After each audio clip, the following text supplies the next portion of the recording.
not want to be an astronaut? Who has not dreamed of traveling into space and seeing planet Earth from above? Perhaps getting there will be very difficult for mankind in general, but it's not impossible to know what astronauts have experienced in space.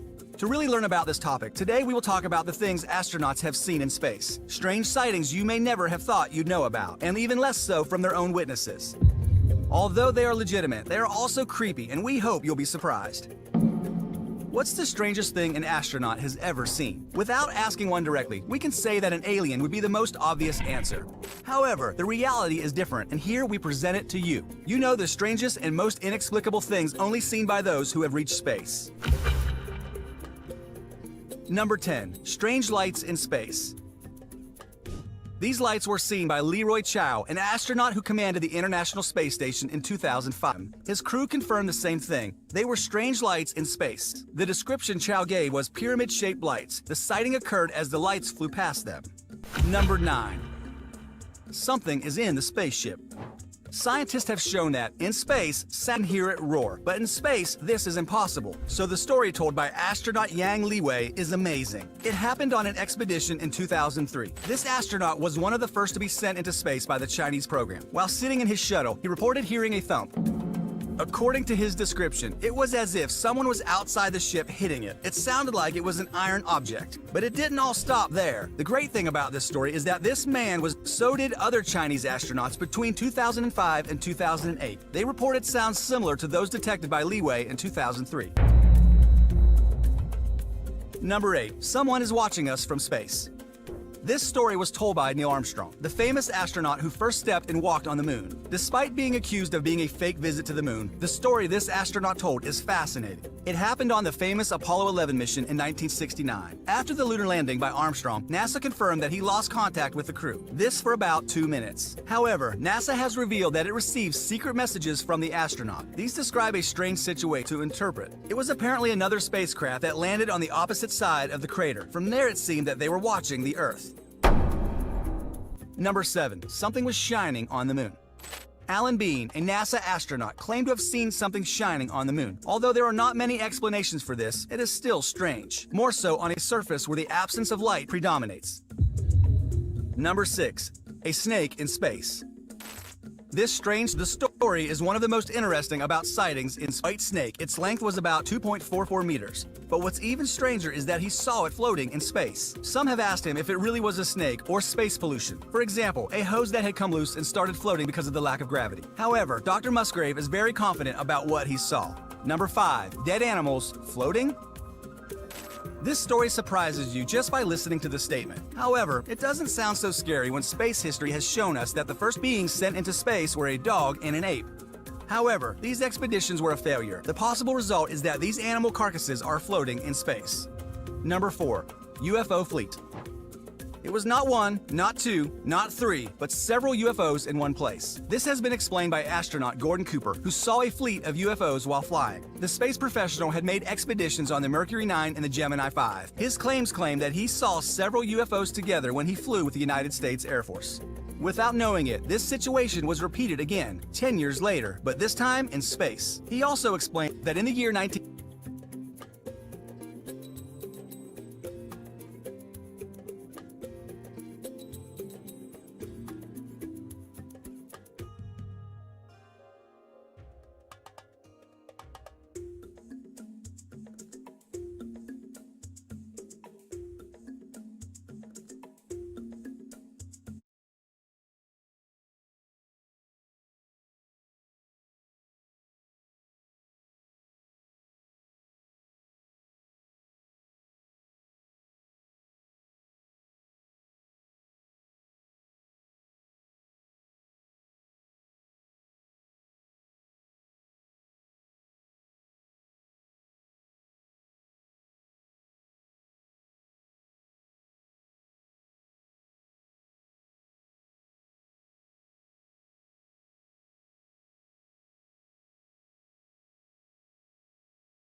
Return my knife, thank no, you. Sorry. You touch me. Sorry.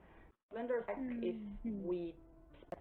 Splinter thought of a plan that you can get your knife back is mine. I don't know. That's how I'll phrase it. Why? Well, something like that. I'm for yeah.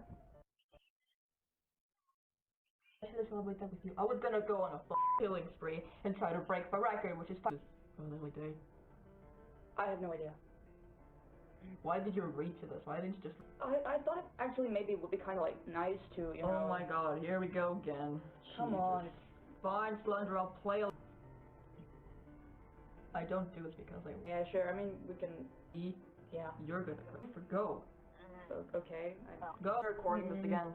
Oh. Was done with these people over there beyond screen. Hello again. Up somewhere. Where God? Well, you can give it a try. No. I'd like to do it right now, but how? Wait. Oh yeah. Well, wait, Jeff, no, this way. Oh, wait. Come on, calm down. Yeah, you're fine. Don't with me. I'm pretty sure, like, Slender. So much. Oh my. Vegetable salad. You killed one. One. Carrots and those. You can make a salad with them. You said I could make whatever I want now. There we go. Maybe we'll just make you a special portion or something. I don't really want to right now. Carrots and this should work out, right? Thank you. It actually got.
I don't really want to eat right now, but some carrots though. Here in the way you can. What the hell do you want? Let me see. This should work out, right? Wait. Wake me when you're done. I'm going to bed. What is that? Fucking rabbit food? It's not funny. I'm not hungry anymore. Come on. Oh, Jeff. Watch a movie?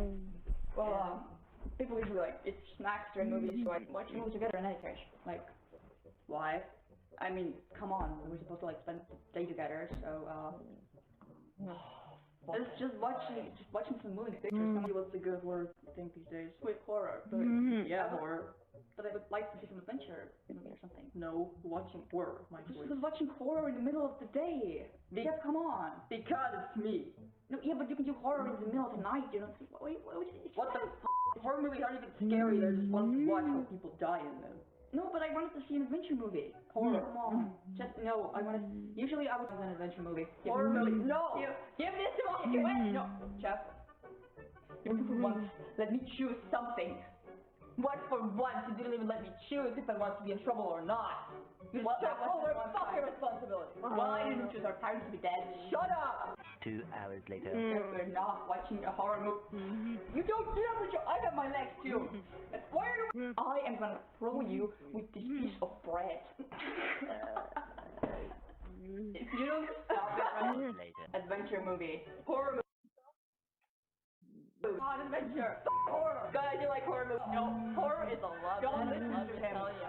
Don't. No. Give it back, Lou. Okay, well then. Hey, well, what do you think about playing cards, maybe? We can play cards now. Hey!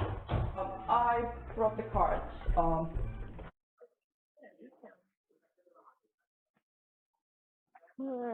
Me. I think I come up with quite a few ideas now. We might not have knives, but we do have boards, right? I think all the sharp options are removed. Slender things. Let's go to the store and get a knife. We're gonna do something, or I mean, you just go and fake rounds. I don't know. I was just thinking of people do something together. I can walk with people's small people. You know, I'm not really sure how old I am.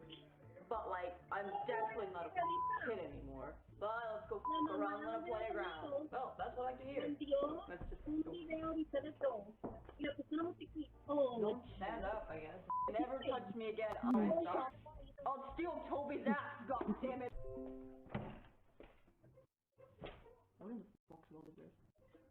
Hey, what is this? Nothing. No, wait, Lou, I wanna see it. It's nothing. Hey, show me it's nothing. Wait, no. Lou, wait. Give that! Hey, you're not gonna get your knife back for a month unless you switch clothes with Lou. Then. What? Yeah, but why? Possible. I am not switching clothes with you. Well, I guess that means no knife for a month. I don't leave my clothes here. This is ridiculous. Then. No,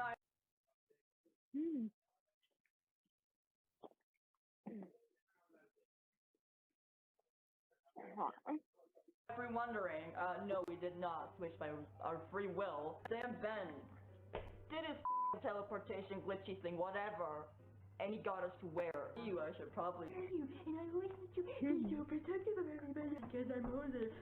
Everyone likes me. Does that like you? I do. Then go back here. Oh, you want shot? I'm so cool. Why do you have the hood like that? Because I know what you just in the car from.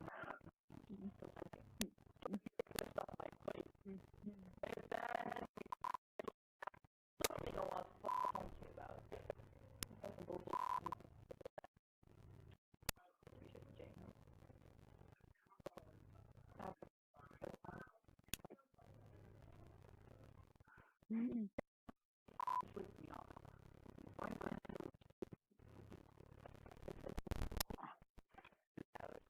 In the woods, we're supposed to go on a playground. Over there, whatever. So what the heck do we do here? We can do like hide the or something. I think of 5. Fine. 2, 3, 4, 5, 19. Here I come.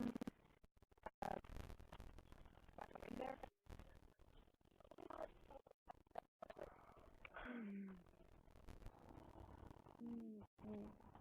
God, very true. Jeff, if you're out of the woods, then it's kinda not really now.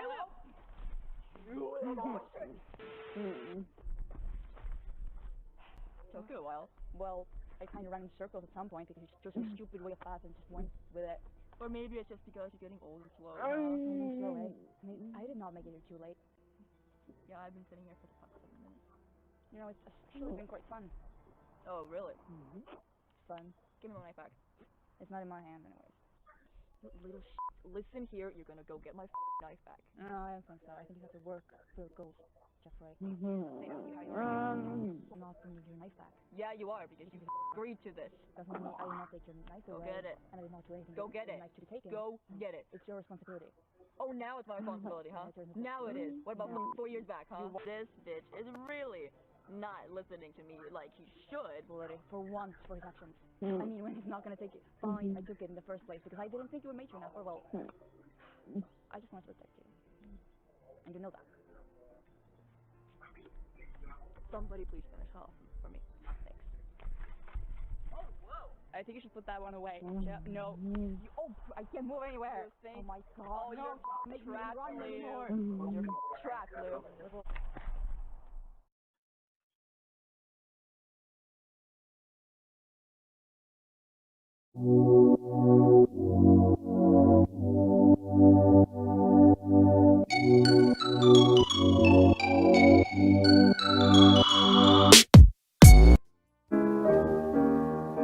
people hearing piano music coming from different rooms. When you go to investigate it, it's now moved to a different area, and you follow that and go there, and you know, the piano music now is downstairs or something of that nature. In the town of Seymour, a Connecticut community comprised of about 16,000 people, stands a 3-story home from the 19th century. Local industrialist William Henry Harrison Wooster built the home in 1894. It was most recently used as a restaurant called Carousel Gardens. Along with all the classic features of a Queen Anne-style home, rounded turret, bay windows, and wraparound porch, the 20-room mansion includes a large kitchen, dining area, and bar. It is also rumored to have ghosts. Paul Sharafa bought the home in the 1990s, opened a restaurant, and lived there with his wife. A lifelong believer in ghosts, Mr. Sharafa says his experiences at the Wooster home have confirmed his beliefs. Friendly bats, he says, have followed him from room to room and then disappeared. Money, particularly dimes, has materialized from out of nowhere, and strangers he believes to have been apparitions have dined at the restaurant. Mr. Sharafa believes they were spirits because they knew more information about the original owners than they should. We'd continuously ask them questions, and then it was time for them to go. They would leave, and then we'd have one more question, and we'd walk out. There'd be no car, there'd be nothing. There'd be no footprints. The person was just gone. The Woosters had 1 son and 5 daughters. Mr. Wooster and his son Horace are thought to haunt the home, but the youngest child, Helena Ruth, is said to be the most prominent ghost in the house. I think that this place gave her a sense of who she was in this town and in her lifetime, and it's a safe place for her to be. And I think it gives her a purpose in the afterlife. The home has attracted ghost hunters who, with their psychic abilities and electronic equipment, say they have discovered the home is made of more than brick and mortar. We're constantly tripping up or down the stairs as they got to this area. That's because they believe there's a vortex that serves as an entryway to the spirit world. So, they moved it. It was right in this area here. It just was sort of shifted over. And how do you actually do that, though? It's a lot of metaphysical energy work. Emotional or unresolved issues sometimes cause spirits to stay in the human world, Miss Kent says, noting that Mr. Wooster is bound to the home he wanted to remain within the family. When you die and you ask in writing for something to be done, and it's, you know, just blatantly violated, I could see why he might come back and be a little upset. Just yesterday, Nicole Hall of Connecticut Soul Seekers says she heard a voice while setting up equipment for an investigation. I heard my name called. So I said, what? And it wasn't, you know, any of the other people that had called my name. Second floor area, looking around, seeing where we're going to put the cameras, and I heard a voice say, let's see. And it was none of my teammates that had said it. Mr. Sharafa, who bought the home for $200,000, closed the restaurant and retired in January. Despite his personal affinity for the ghosts, he listed the home for $500,000 and just sold it for $360,000. Mr. Sharafa says he is unsure what the new owner will do with the property. One possibility is to raise and develop it. Marian O'Keefe, interim curator for the Seymour Historical Society, says it would be a loss if it were torn down. This is the history of Seymour, and a major part of the history with both Woosters and the Matthews family. And it would be a shame for this to be lost, especially where it's right off a main road. Everyone can see it, and it's a greeting into this side of the city of how historic we are. Mr. Sharafa and the paranormalists also think Ruth would not take kindly to losing the house. Personal opinion, if she's been here this long and she loved this place that much and she's really attached, I wouldn't see any good possibilities for whoever's going to put a business or a strip mall or anything here. I think she would wreak havoc. For some, these stories are just that, a fun Halloween tale. I usually find got up there to that camera, there was a cobweb on it. So they're forming, I think, in a little groove around it. So we're not worried about that. Nothing paranormal with the figure. Sure. But as far as the lights going crazy in that footage, we brought an electrician in, he checked it out. So Marty, could a power draw cause what we just saw in this footage? Absolutely. Okay. It happens time and time again in the paranormal realms that you'll have a device with a battery in it, and that device is on, and all of a sudden the power will drain from that device. To continue this theme, we had a situation where these guys are in the auditorium. Yeah, basically we were starting a session and there's these row of lights on the top of the auditorium and they all just went out and dim within like 3 or 4 seconds. Yeah. So we proceeded to go into the front room where the control panel is with the lighting board and everything. Tried moving everything, trying to restart them, hit all the buttons, couldn't figure it out. What I thought was interesting that usually when, you know, a light goes out, it just goes out. But these actually dim. We actually have the footage of it. So, yeah, get up there, unless you want to go up there and try to create it, and I'll watch, but... Yeah, here she goes. Well, I'm a lady. There you go. So watch, there it goes. Oh, yeah.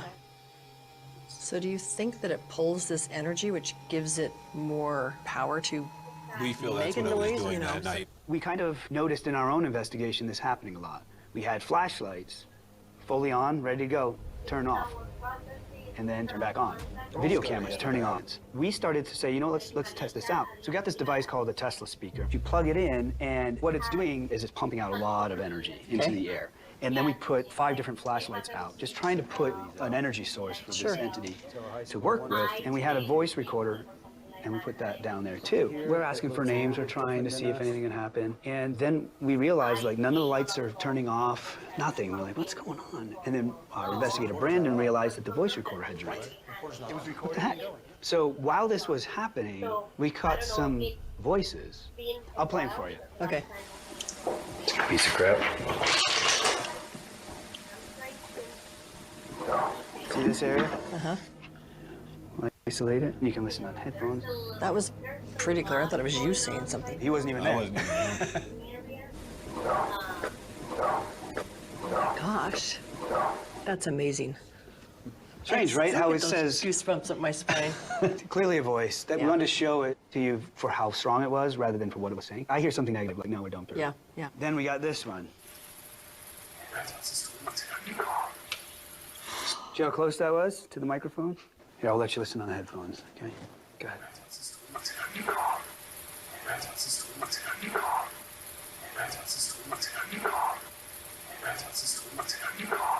Something with a go. Yeah, it's maddening. We listened to that so many times. I don't know. The end sounds like go, but Yeah. I don't know what the beginning time to go. I think it says we have a cool principle. So with all of this being said, let's look at what's really here. Nobody was harmed.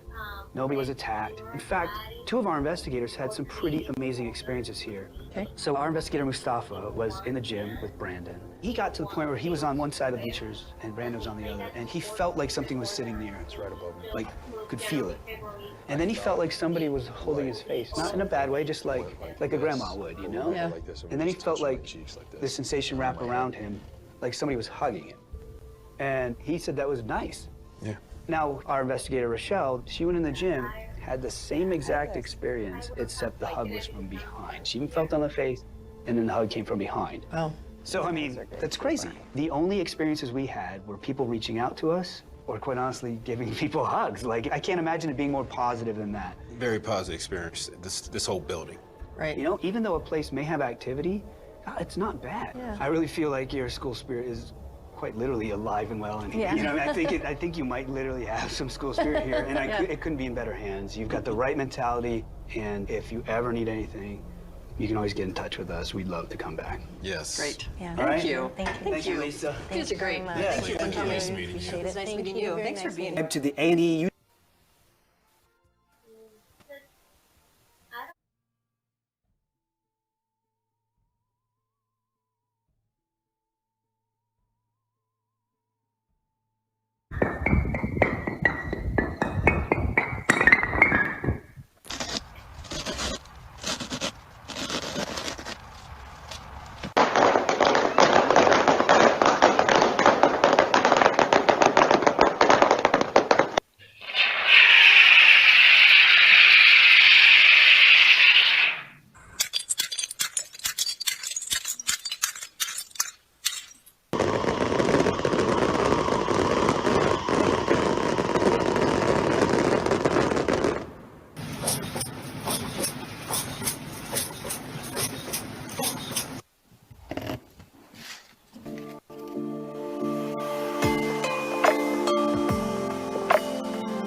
家伙。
Come on in, watch your step.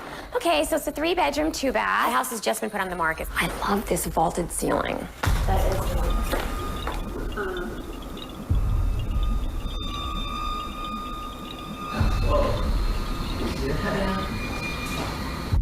Okay, the kitchen needs a little updating, I know. There's a pool and there's a patio.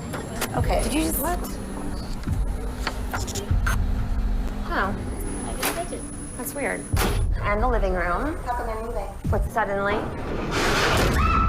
guys upstairs. Oh my gosh!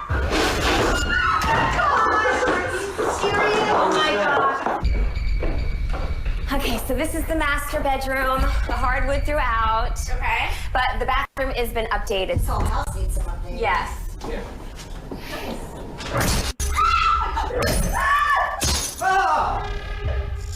Great.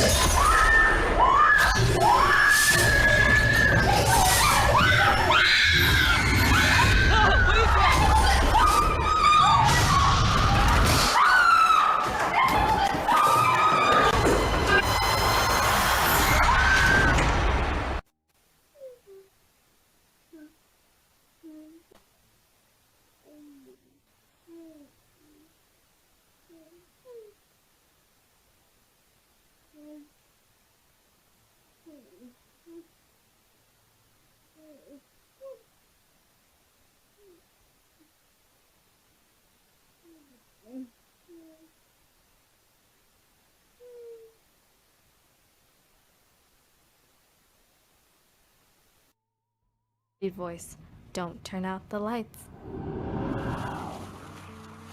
It was a hot spring night in Florida. Chrissy had just gotten home from school and settled down to do her homework in her old wooden house. It had been in the family for over 100 years, and it creaked and groaned as the winds blew. To Chrissy, they were the familiar sounds of a house full of love, one that never used to be silent. She fondly remembered her grandmother cooking, bashing pots and pans in the kitchen. She'd yell, "Chrissy Lou!" the nickname she'd given her when dinner was ready. But the house was quiet after school now. Chrissy settled in her room and began her homework, waiting for her mom to get back home. Her dog sat beside her. Chrissy had just finished her first math problem when she heard the door slam downstairs. Mom must be home early. Chrissy called down to her. Mom? There was no response. Probably just the wind, she thought. She shrugged it off and continued her homework. An hour passed. Finished her first assignment when she faintly heard the sounds of pots and pans clanging downstairs. She hadn't heard Mom come in the door. Chrissy Lou, a voice called from downstairs. 1 second, Chrissy responded, finishing up her final math problem. Chrissy Lou, the voice called again. Chrissy closed her books and walked downstairs, calling her dog to follow. But he wouldn't budge. She shrugged it off and walked downstairs and into the kitchen. No one was there, but what she saw sent a chill down her spine. Every pot and pan in the house had been stacked neatly in the middle of the room. Cabinets lay open and empty. The side door flew open beside her. In the doorway stood Chrissy's mom, groceries in hand. But if she was only just getting home, who laid out the pots and pans? Mom looked around at the scattered pots and pans, confused. You helping me cook tonight, Chrissy Lou? I didn't do this, replied Chrissy, as she and her mom looked around the kitchen. Then who did? Asked her mom. Chrissy Lou did it ready. Chrissy Lou. I'm Faith, and this is the story of the woman in the well. Don't turn out the lights. Each year, Rachel's mother would drop her off at her grandma's house for their yearly visit. Grandma lived down a long dirt road, miles from neighbors, tucked away in a beautiful forest. At night, Rachel would take Grandma's dog Harry out for a long walk in the woods. As she clipped on Harry's leash and stepped outside to begin their walk, Rachel's phone buzzed. It surprised her. She didn't usually have service so far away from town. An unknown number had sent her a text. Come to the well.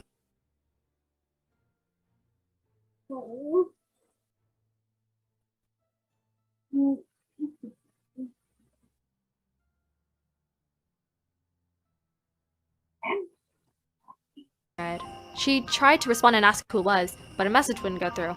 She shrugged it off. It was probably a wrong number anyway. Harry pulled her along the dirt road, picking up a scent. She allowed him to lead her as she looked up at the beautiful moon through the trees. Suddenly, Harry stopped. He began growling at what was in front of him. Looking around, Rachel realized she was in unfamiliar territory. She'd never walked this way before. She strained her eyes to see what Harry was barking at up ahead. There stood a large stone well in the middle of the pathway. She'd never seen it before. Curious, she crept toward the well with her cell phone flashlight and peered down to the bottom. But the well had dried up. All she could see was a bit of wet dirt and darkness. Hello? She called down playfully, listening to the echo bouncing back at her in the blackness. Her cell phone buzzed again. It was another text, but this time it was a picture of her. She jumped back in shock, tripping over a tree root, her phone flying in the air and shattering down beside her. She and Harry ran back toward the house. Her grandma tried to calm her. The well was old and dried up, she explained. In fact, it was odd she stumbled across it tonight. Contractors were coming tomorrow to cement it over. Rachel tried to show her grandma the picture she'd been sent, but it had disappeared. Her grandma made her some tea and Rachel fell asleep on the couch.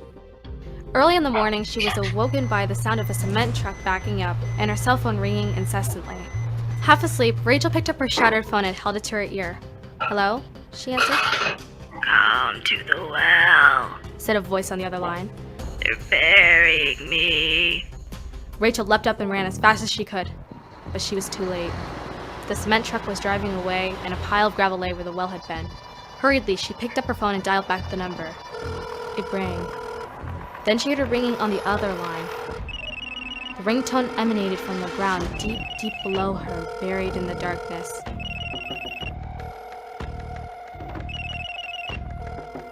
Until the ringing stopped. Hello?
looking out with no parachute.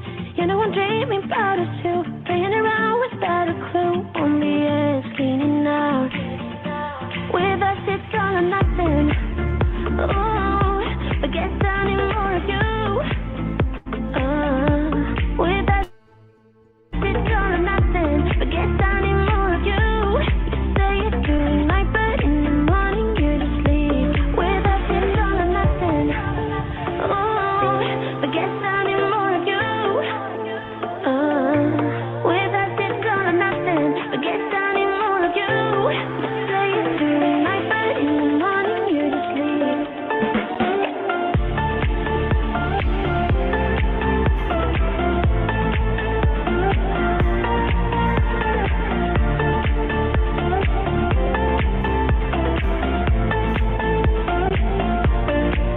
Had to convince my friends this time. Think you're toxic to my mind, but I know they don't know what you're all about. The way you hold my body tight, they end up talking through the night. Yeah, I know they just don't. With us, it's all or nothing. Oh, but get down in more of you. With us, it's all or nothing. But get down in more of you. You say you're doing night, but in the morning you just sleep. I need more of.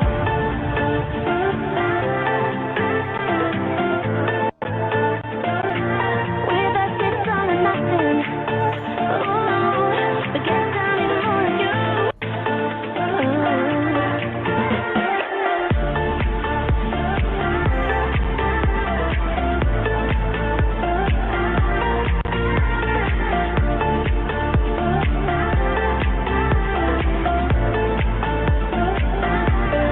Why don't you stay? Why don't we talk about this? Why don't you stay? Why don't we talk about this? With us it's all or nothing. Oh, but get down in more of you. With us it's all or nothing. But get down in more of you. You say you're doing night, but in the morning you just sleep. With us it's all or nothing.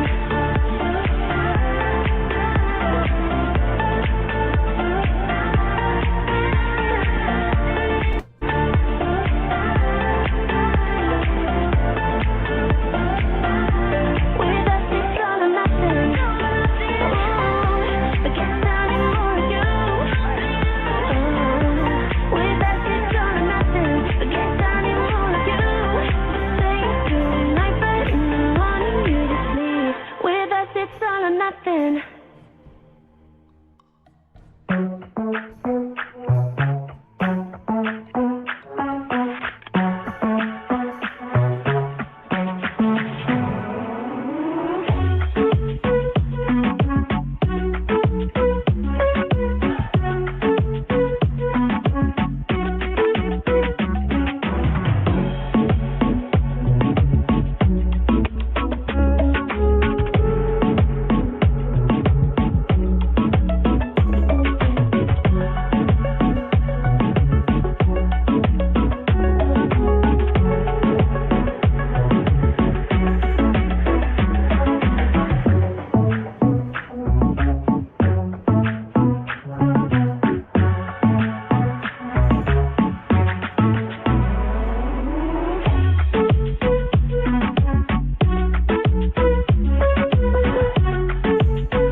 I want you to know that even though this love of ours might not have lasted, I would still walk with you to the end of the world, and then past it. Barbie, let's go party. No!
No como porquerías.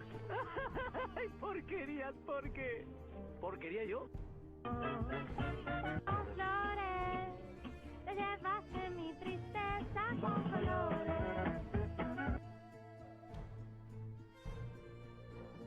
If I can't have you, no one can.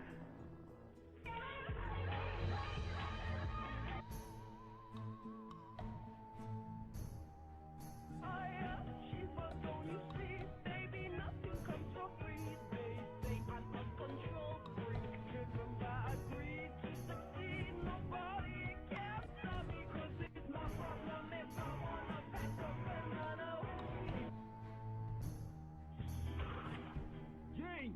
¿Qué carajos quieres? Uy, perdón. Ve al punto, mapache. ¿Por qué me hablaste? Bueno, me enteré que estaba saliendo con alguien. ¿Es verdad eso? ¿Y a ti qué te importa? Después de todo lo que ha pasado, tengo derecho de renovar mi vida. No veo que hayas empezado tú. ¿Y quién dice que no la empecé? A ver, señorito de la sonrisa perfecta, dame pruebas para creerte. Pues se llama Nina y estamos saliendo. Ay, por favor, ¿en serio ella? ¿Sí? ¿Estás celosa? ¿Celosa por ella? Sí, claro. Lo lamento, señorita Jane, pero yo no soy nada tuyo. ¿Y yo para qué quisiera andar contigo?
culture. Humans have had the ability to record sound for over 150 years, and here in the modern age we use it for absolutely everything, from radio to music to leaving awkward messages on strangers' answer phones.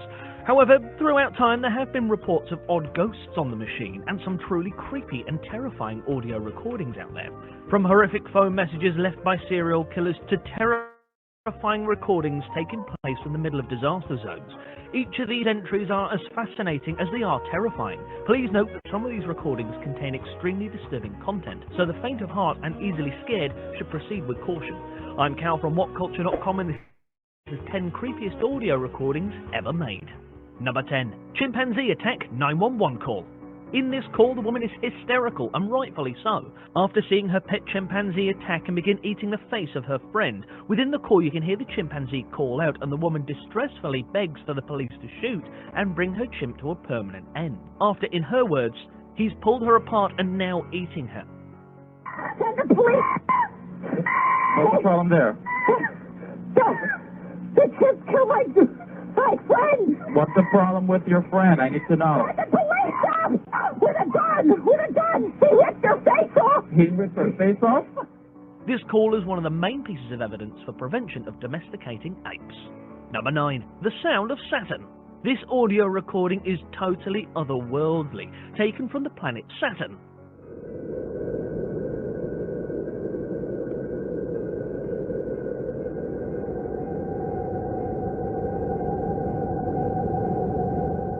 These sounds come from the intense radio emissions where the magnetic field lines thread the polar region, sounding much like something from a 50s sci-fi film. It floats from eerie to pretty damn cool all the way through. Number 8. Bigfoot 911 call. This audio recording is taken from a genuine 911 call made in 1990 by a Washington man. In the call, he claims that there's a human an incredible 6'9". Creepiest of all, the being then apparently stands and stares at the man while he makes the call. You can hear the panic and cold sweat come over the man while he's making the call, which makes it our number 8. Jesus Christ, you better... Sure. See up! Hello? Get somebody out here. What's going on now, sir? That son of a is about 6'9", I don't know. Do you see him now, sir? Yes, I'm looking right at him. Uh-oh. Okay, hang on. He's right... Is he in your yard, sir? Yeah, God, he's big. Okay, what's he doing in your yard? He's looking at me. Number 7. First known recording of a human voice. In what should be the recording of a momentous occurrence in our history, this is the first known recording of a human voice, dating all the way back to 1860.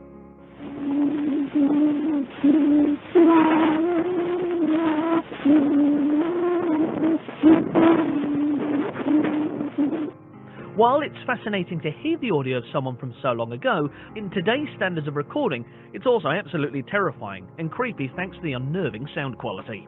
Number 6. Sounds of a hurricane. This particular recording was made inside the Galveston St. Louis Resort Hotel in Texas, as Hurricane Ike passed straight through it. The sound of the wind is absolutely awesome, with it almost sounding like a train coming straight for you. In what sounds unequivocally like the end of the world, this recording reveals what it sounds like to be in a building while a violent hurricane takes place outside.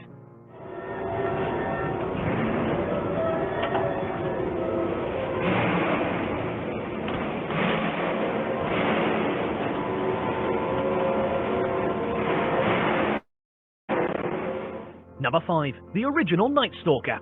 The original Night Stalker is the name given to the unidentified serial killer that murdered at least 10 people between the years 1979 and 1986 in South California.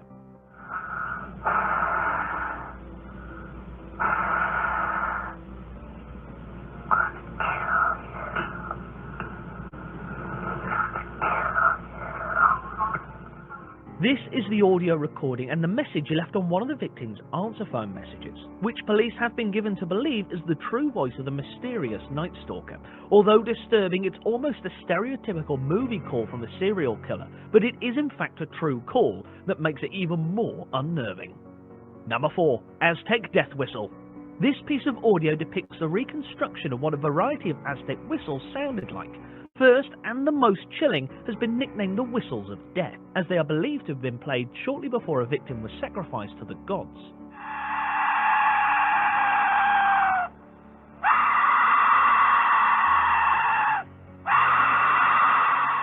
It's assumed that this is the very last noise heard by untold thousands of victims. What's most creepy is that these whistles sound spookily like screams. Number 3. The bloop.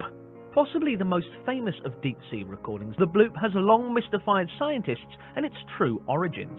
The noise, along with several other bloops, is the loudest sound to be recorded in Earth's oceans. Hypotheses of the bloop's origins have ranged from carving icebergs to unimaginably huge creatures lurking in the depths of the ocean.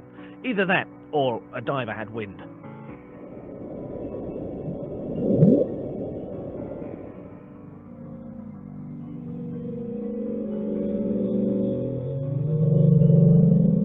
Number 2. The last transmissions of Vladimir Komarov.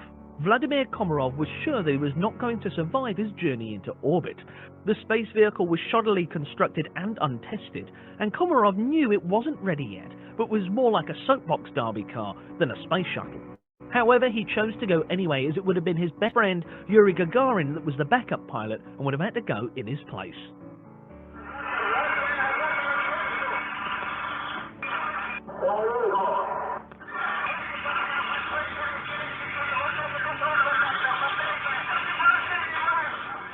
Number 1. 9/11 Kevin Cosgrove 911 call.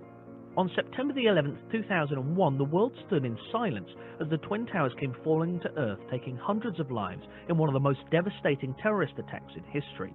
This chilling audio recorded from a 911 call gives a horrifying insight to the final moments of the World Trade Center office workers. The call, made by business executive Kevin Cosgrove, took place just minutes before the first tower collapse, and it's truly, truly horrifying.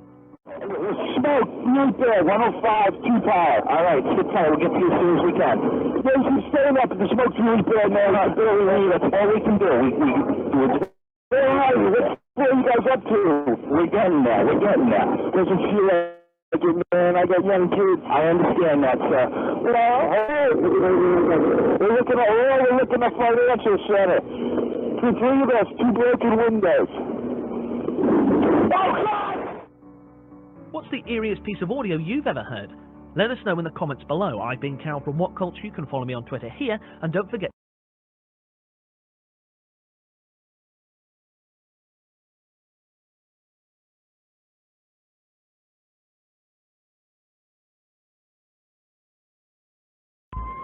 So for today's drink,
Now, you're not going to want to miss any of this video because there are parts throughout the entire video that show visuals of I can't explain, he can't explain.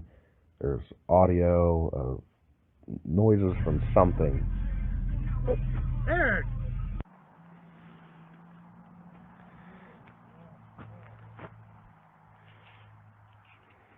What is that? That sound.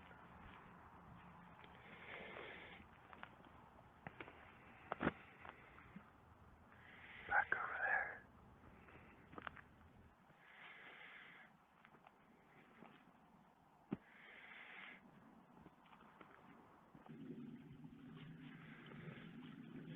That used to be the trail right there. That's the trail it's supposed to take.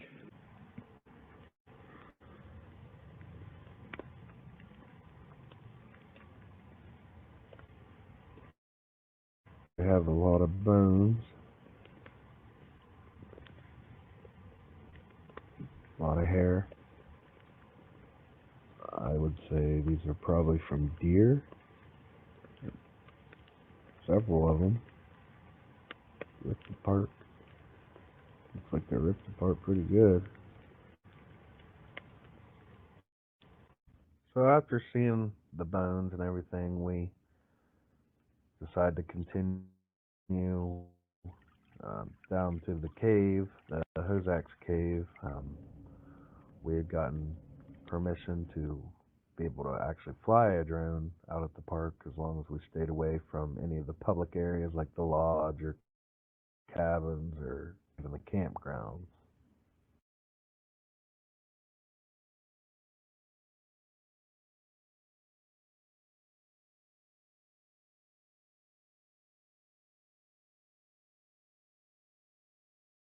And the sounds that you're going to hear next are absolutely bone-chilling. Of the sounds of the leaves rustling, that's us moving around trying to pinpoint the exact location where the sounds are coming from.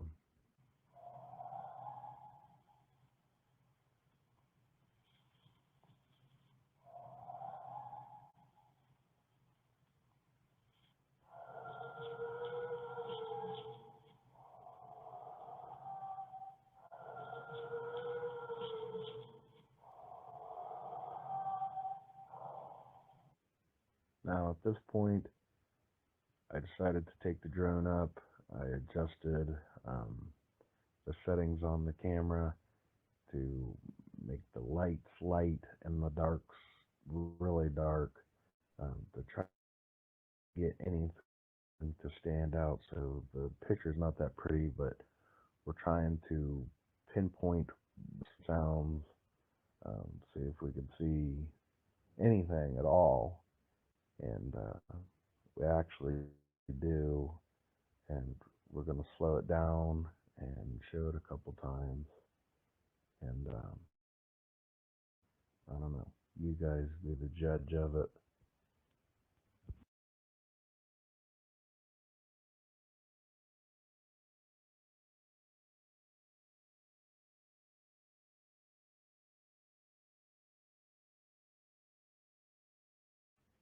As you can see here, clouds have really thickened up and snow's on its way. So I want to hurry up and try to land the drone so it doesn't get caught up in the snow because it's not waterproof. And we're gonna hike back to where we think we saw something and see if we can't catch it on, our actual cameras up close.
Can we still be here?